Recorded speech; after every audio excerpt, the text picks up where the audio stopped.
kuna siku haya mambo matatu yatakuingiza kwenye majuto makubwa sana na yatakuingiza kwenye maangamifu makubwa sana. Jambo la kwanza, kama unahisi kwenye koo yako kuna kitu kama vile kimekaa, kama vile makoozi mazito, na shingoni kama vile misuli na kaza ya shingo, na unapuuzia, kuna siku utajuta, tena utajuta mno.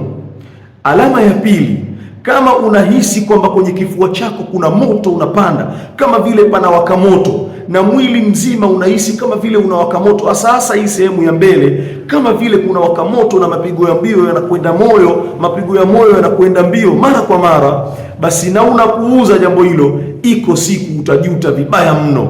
Na alama ya tatu na ya mwisho, iko siku utajutia sana namna ulivyopuuza ganzi kwenye mikono yako na ganzi kwenye miguu yako na sehemu nyingine za mwili, ukahisi kama vile kuna vitu vinakutembea tembea.